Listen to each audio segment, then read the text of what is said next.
पुराने समय की बात है। वाराणसी में एक व्यापारी रहता था जिसका नाम वीरेन था। वीरेन अपनी चालाकी और व्यापारिक कौशल के लिए प्रसिद्ध था। वह हर सौदे में मुनाफा कमाने की कला जानता था और उसकी दुकान हमेशा ग्राहकों से भरी रहती थी। लेकिन वीरेन की एक आदत थी जो उसे दूसरों से अलग बनाती थी।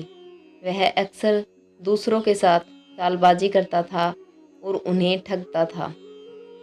एक दिन वीरेन ने सुना कि भगवान शिव के मंदिर में एक विशेष पूजा हो रही है जिसमें भाग लेने से व्यापार में अत्यधिक वृद्धि हो सकती है। यह सुनकर वीरेन के मन में लालच भर गया। उसने सोचा कि अगर वह भगवान शिव से आशीर्वाद प्राप्त कर ले तो उसका व्यापार और भी अधिक फल फूल सकता है। वह तुरंत मंदिर की ओर चल पड़ा।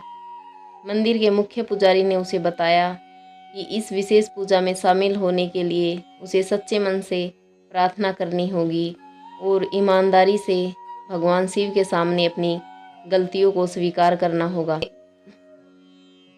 वीरेन ने सोचा यह तो बहुत आसान है। उसने सोचा कि वह भगवान शिव के सामने भी अपनी चालाकी का इस्तेमाल कर सकता है। पूजा के दौरान वीरेन ने भगवान शिव के सामने झूठी माफ़ी मांगते हुए, महादेव, मैं अपने सभी पापों के लिए क्षमा मांगता हूँ। कृपया मुझे आशीर्वाद दे ताकि मेरा व्यापार और अधिक सफल हो सके। उसकी माफ़ी नकली थी और उसका दिल सच्चाई से कोसों दूर था। भगवान शिव, जो त्रिकालदर्शी थे, तुरंत वीरेन की चाल समझ गए। उन्होंने सोचा कि वीरेन को सबक सिखाया जाए। महादेव ने अपनी दिव्य शक्ति से एक घटना की रचना की। जैसे ही पूजा समाप्त हुई, वीरेन ने देखा कि उसके सामने एक अजनबी खड़ा था। उस अजनबी ने उसे एक विशेष रत्न दिया और कहा, यह रत्न बहुत मूल्यवान है, इसे खरीद लो और तुम्हारा व्यापार दिन दूनी रात चौगुनी तरक्की करेगा। वीरेन के मन में लालच आ गया। वह उस रत्न को खरीदने के लिए सहमत हो गया।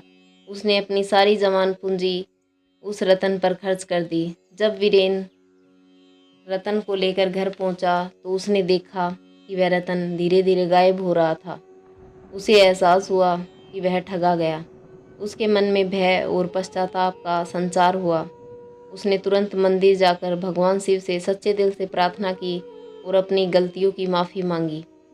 भगवान शिव प्रकट हुए और बोले, वीरेन, यह रतन और यह अजनबी दोनों मेरी रचना थी। मैंने तुम्हें सच्चाई का महत्व समझाने के लिए ही योजना बनाई थी। अब तुमने अपनी गलतियों को समझ लिया है और सच्चे मन से माफ़ी मांगी है, इसलिए मैं तुम्हें आशीर्वाद देता हूँ। अपने व्यापार को ईमानदारी से चलाओ और सच्चाई का मार्ग अपनाओ। वीरेन ने भगवान शिव का आशीर्वाद पाकर अपनी गलतियों से सीखा और अपने व्यापार को ईमानदारी और सच्चाई के साथ चलाना शुरू किया। उसने ठगी और चालाकी को त्याग दिया और समाज में सम्मानित व्यापारी बन गया। भगवान शिव के आशीर्वाद से उसका व्यापार फिर से फल फूल गया और उसने जीवन में सच्चाई और ईमानदारी का महत्व समझ लिया। भगवान शिव के आशीर्वाद से व्यापार में ईमानदारी और सच्चाई अपनाने के बाद वीरेन का जीवन पूरी तरह बदल गया। उसने ठगी और चालाकी को हमेशा के लिए छोड़ दिया और अपने ग्राहकों के साथ निष्पक्षता और ईमानदारी से व्यवहार करने लगा। धीरे धीरे वीरेन का व्यापार बढ़ने लगा और उसकी प्रतिष्ठा एक आदर्श व्यापारी के रूप में स्थापित हो गई। लेकिन भगवान शिव की परीक्षा अभी समाप्त नहीं हुई थी। उन्होंने सोचा कि वीरेन की सच्चाई और ईमानदारी की परीक्षा और कड़ी होनी चाहिए। एक दिन एक बूढ़ा साधु वीरेन की दुकान पर आया। साधु बहुत ही थका हुआ था और भूखा दिखाई दे रहा था। उसने वीरेन से कुछ खाने के लिए मांगा।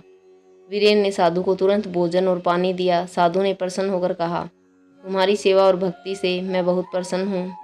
मैं तुम्हें आशीर्वाद देता हूँ, तुम्हारा व्यापार और भी अधिक फले फूलेगा।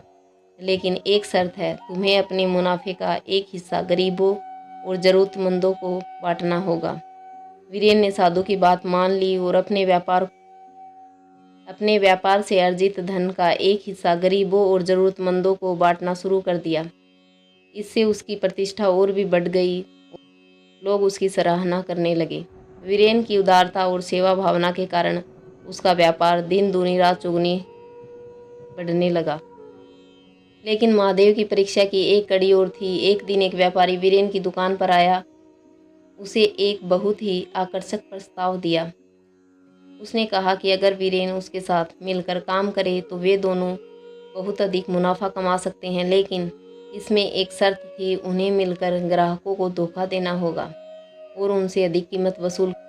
वीरेन ने इस प्रस्ताव को ठुकरा दिया और उस व्यापारी को ईमानदारी और सच्चाई का महत्व समझाया।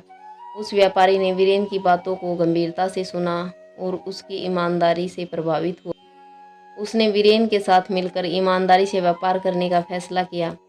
इस प्रकार वीरेन ने न केवल अपने जीवन में सच्चाई और ईमानदारी को अपनाया, बल्कि अन्य व्यापारियों को भी इस मार्ग पर चलने के लिए प्रेरित किया।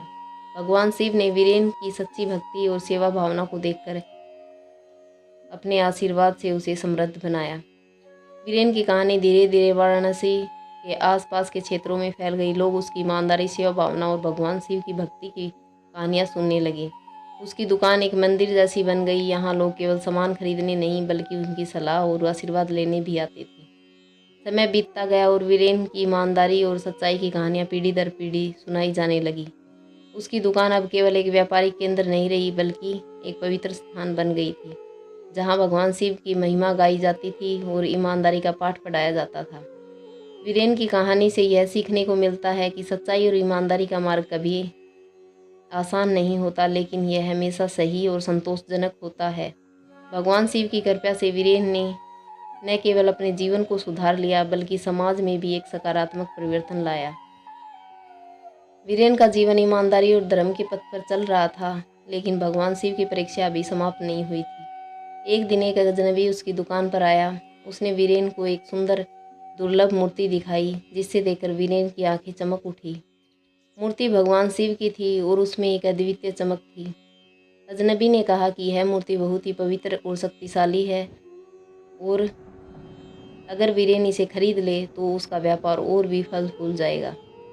वीरेन की इच्छा तो मूर्ति खरीदने की थी, लेकिन उसने सोचा कि पहले इसकी सच्चाई का पता लगाना चाहिए। उसने अजनबी से कहा कि वह मूर्ति को एक रात के लिए अपने पास रखेगा और अगर उसे सही लगेगा तो अगले दिन वह उसे खरीद लेगा। अजनबी मान गया और मूर्ति वीरेन को दे दी। उस रात वीरेन ने मूर्ति को अपने पूजा स्थल पर रखा और भगवान शिव से प्रार्थना की कि उसे सही मार्ग दिखाए। आधी रात को वीरेन के सपने में भगवान शिव प्रकट हुए और बोले, वीरेन, यह मूर्ति तुम्हारे धैर्य और ईमानदारी की अंतिम परीक्षा है। इसे अपने पास रखो और इसके साथ न्याय करो। सुबह होते ही वीरेन ने मूर्ति को ध्यान से देखा और पाया कि उसमें एक गुप्त संदेश छिपा हुआ है। उसने मूर्ति को साफ किया और उसमें छिपे हुए संदेश को पढ़ा। संदेश में लिखा था, यह मूर्ति केवल उन्हीं के पास रह सकती है जो सच्चे दिल से भगवान शिव की भक्ति करते हैं और दूसरों की मदद करते हैं। वीरेन ने इस संदेश को पढ़कर तय किया कि वह मूर्ति को अपने पास रखेगा और उसकी शक्तियों का उपयोग गरीबों और ज़रूरतमंदों की मदद के लिए करेगा। उसने अजनबी को धन देकर मूर्ति खरीद ली और उसकी शक्तियों का उपयोग समाज के भले के लिए करने लगा। लेकिन कहानी में एक और मोड़ आया। कुछ दिन बाद उसी अजनबी ने वीरेन की दुकान पर आकर कहा, मूर्ति वास्तव में मेरी नहीं थी, मैं केवल भगवान शिव का एक दूत था जो तुम्हारी परीक्षा लेने के लिए आया था। भगवान शिव तुमसे बहुत प्रसन्न हैं और उन्हें मुझे तुम्हें एक और वरदान देने के लिए भेजा है। अजनबी ने वीरेन को एक चमत्कारिक जल की बोतल दी और कहा, यह जल उन लोगों के लिए है जो बीमार और जिनको मदद की आवश्यकता है। यह जल हर बीमारी को ठीक कर सकता है। इसे ज़रूरतमंदों को बांट दो और उनका जीवन संवार दो। वीरेन ने अजनबी का धन्यवाद किया और उस जल का उपयोग बीमार और ज़रूरतमंद लोगों की मदद के लिए करने लगा। उसकी दुकान अब एक मंदिर के समान बन गई, जहाँ लोग केवल व्यापार करने ही नहीं, बल्कि अपनी बीमारियों के इलाज के लिए भी आते थे। वीरेन की सच्चाई, ईमानदारी और सेवा भावना ने उसे समाज का एक आदर्श बना दिया। भगवान शिव की कृपा से उसका जीवन सुखी और समृद्ध हो गया और उसकी कहानी पीढ़ी दर पीढ़ी सुनाई जाने लगी।